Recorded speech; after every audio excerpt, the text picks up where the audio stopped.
Hey, happy Friday. Today, I am really excited because I have a very special guest. Justin Letheby is here. He is a realtor, just like I am, but he has a very special talent, and that is that he is head nerd.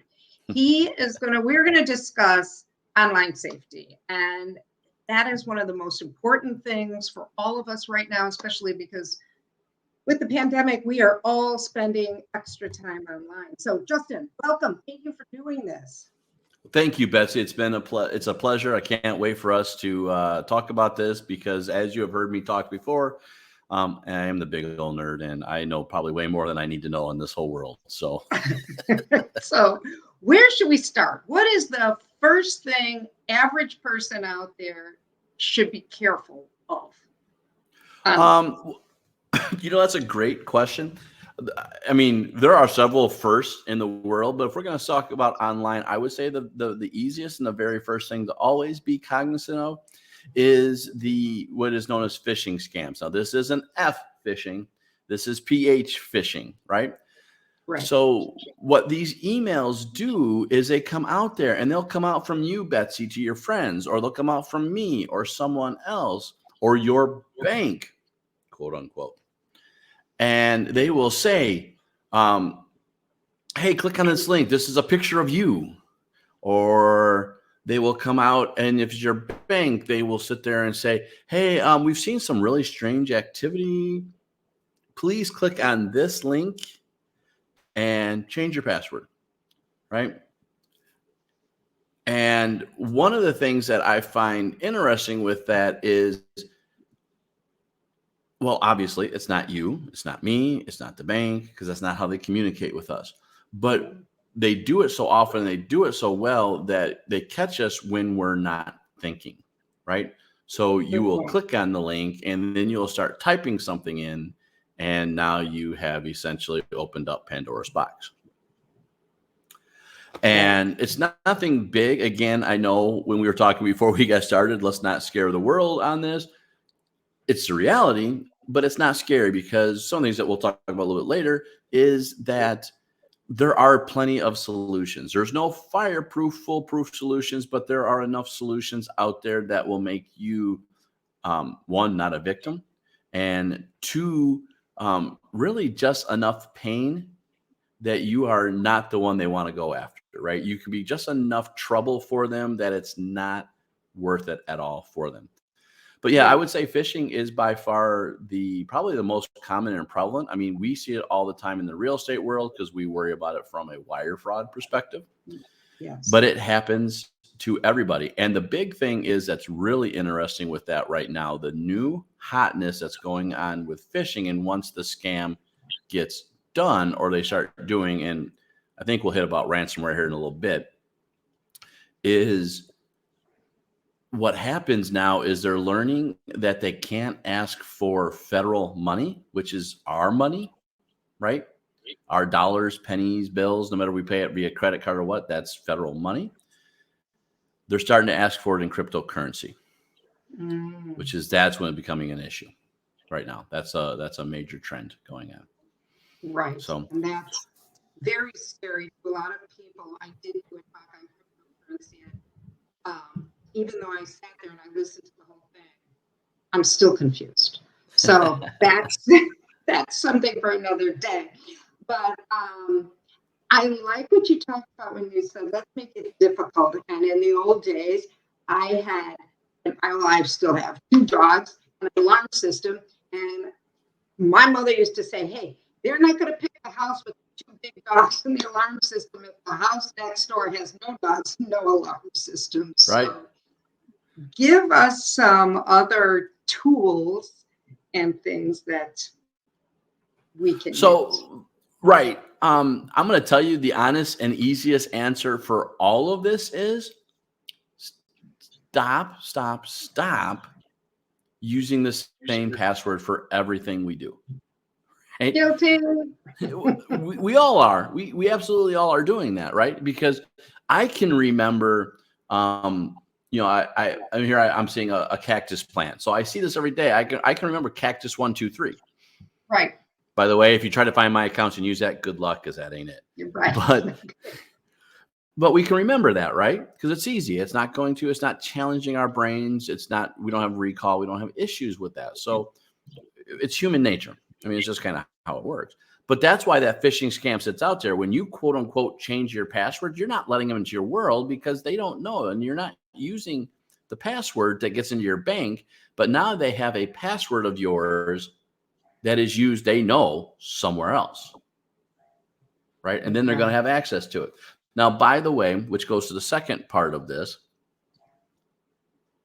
they also will, if you click on the link, they will now put what is called as key logging software into your computer that now is in there and tracking your stuff. So your second thing is what I typically encourage is finding a tech person in your area that will go through and clean your computer up about every year. I prefer 6 months and I'll do candor, but that can get pricey, right? Some people are charging a couple $100 to clean.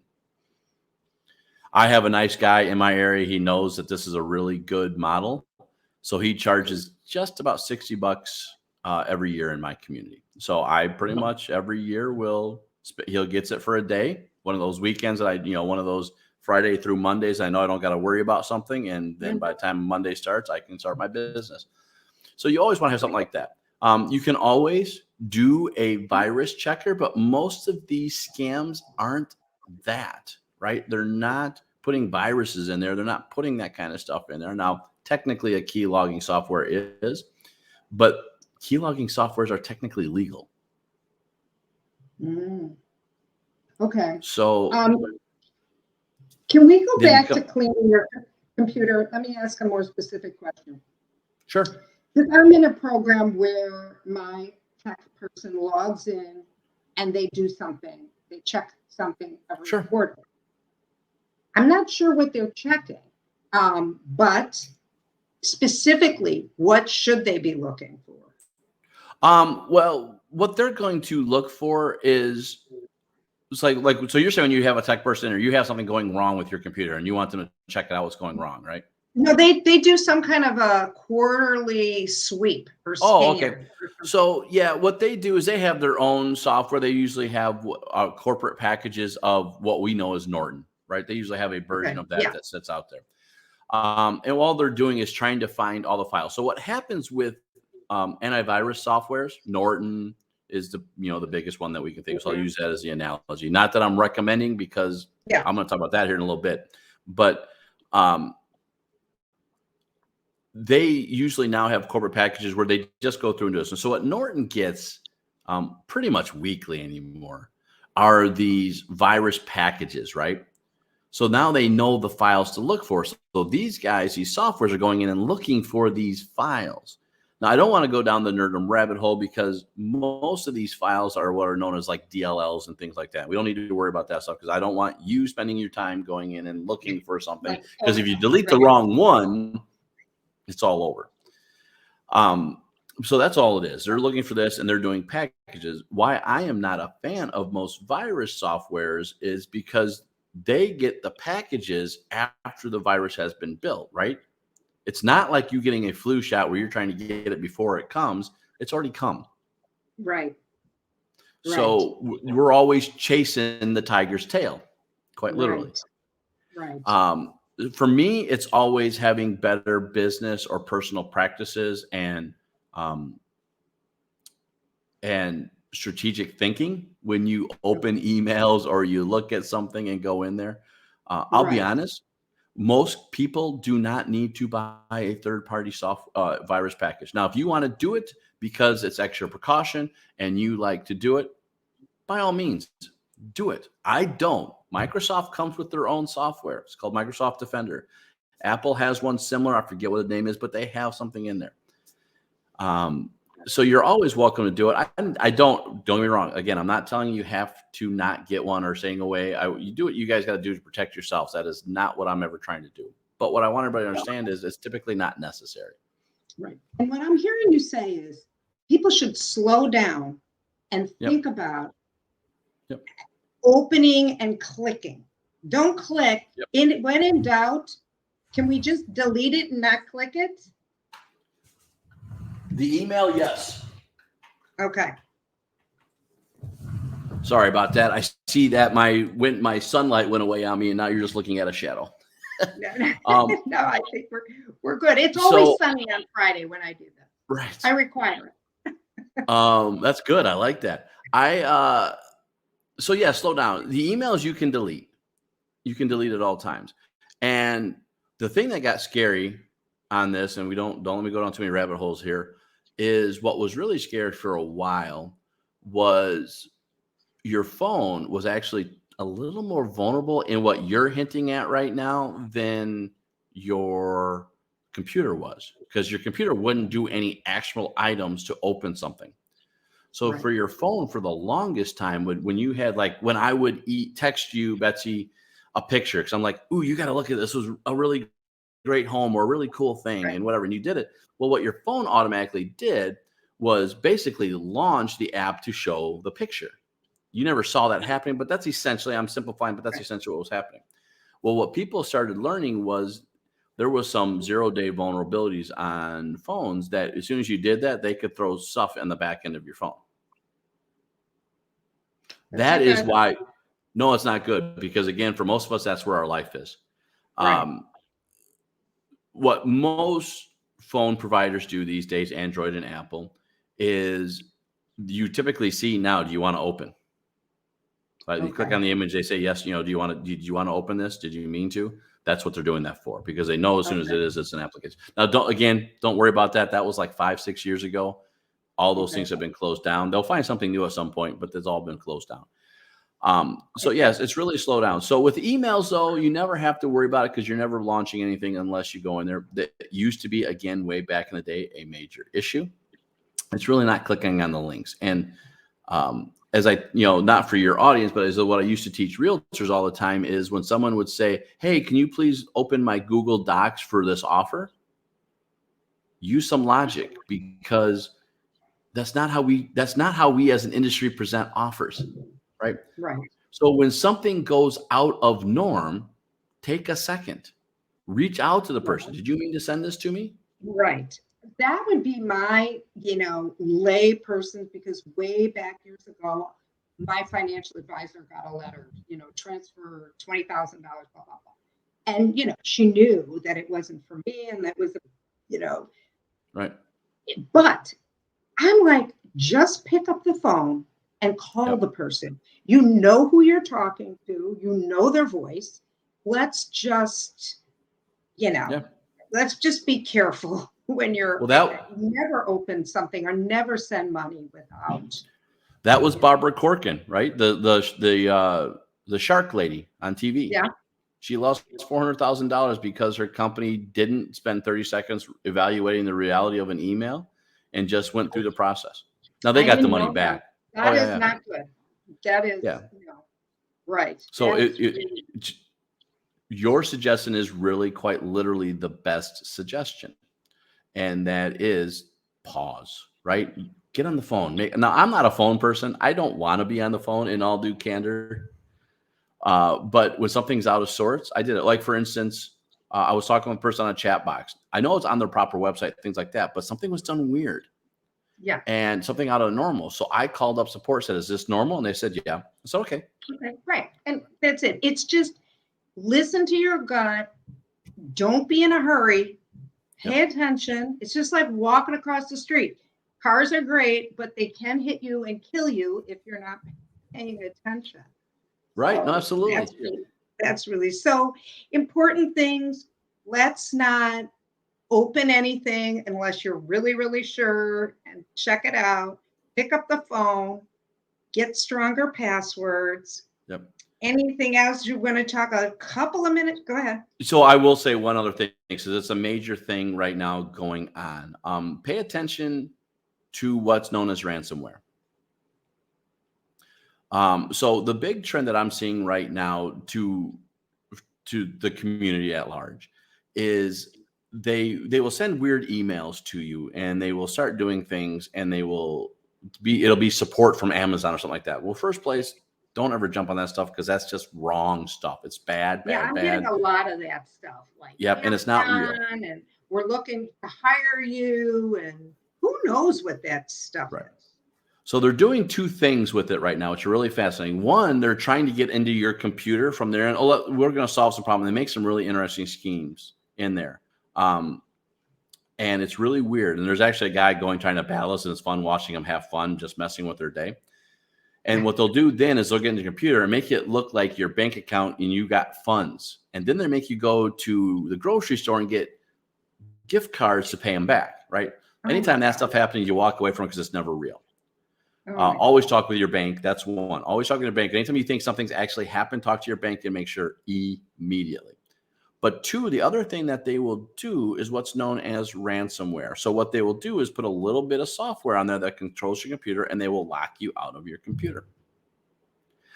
Well, if you do that, they're going to say, okay, well, I know you make X amount of money, so I'm going to take a percentage of that, typically like 1, 2, 3%, just enough to hurt, but not enough for you to say no. And you're going to pay it because you want your stuff back. What you do, one of the easiest ways, not the only way, but again, you want to make this tougher. You don't want to be the house with two dogs. You want to be the one next door to it. Use some sort of backup solution on your computer, whether it's a hard drive that's external that you back up to on a consistent basis, or you use a third-party platform that you want to do that with. Have some sort of backup. I'll be honest with you, I prefer the cloud because that way, anytime I go anywhere, I don't have to worry about it. And it's typically automated. And then I don't have to think about it and go, oh, shoot, it's been a year since I've actually backed up. Yeah, I think, aren't there some programs? Yeah, you got several. Like Carbonite was the original. That's the one I think I use, right? Yeah. Carbonite is great. OneDrive is good. There are several out there these days. I'll be honest. I personally, now again, this is not an endorsement, none of that kind of stuff.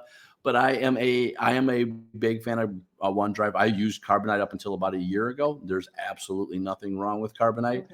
The things that I do these days require a little more. So.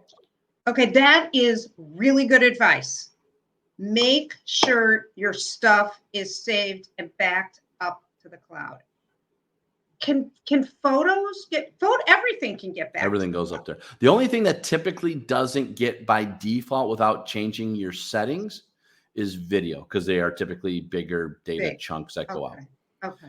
But it can. I mean, all packages basically have a checkbox to say, yes, I want them. The only thing you got to be cautious of, depending on the packages you buy, most of them should be sufficient enough for our average consumers out there.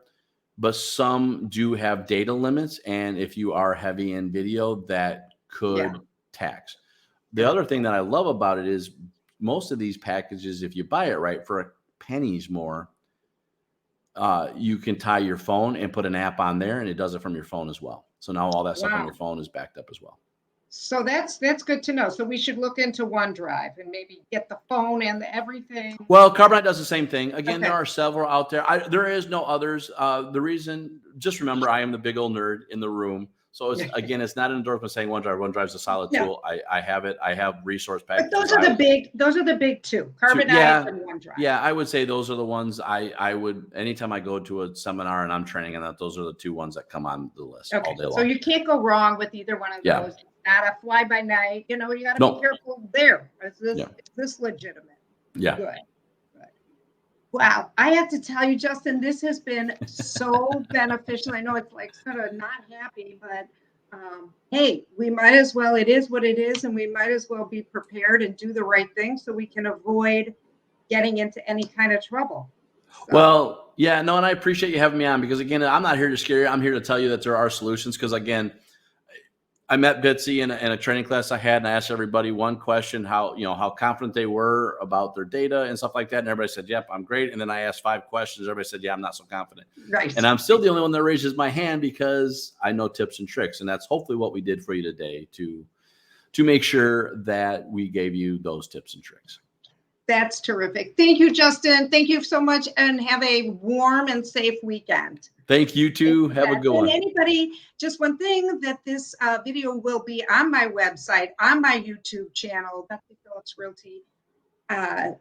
my YouTube channel, and or call me, text me on my Facebook, Instagram, all over if you need information from Justin. So thanks again and have a wonderful weekend.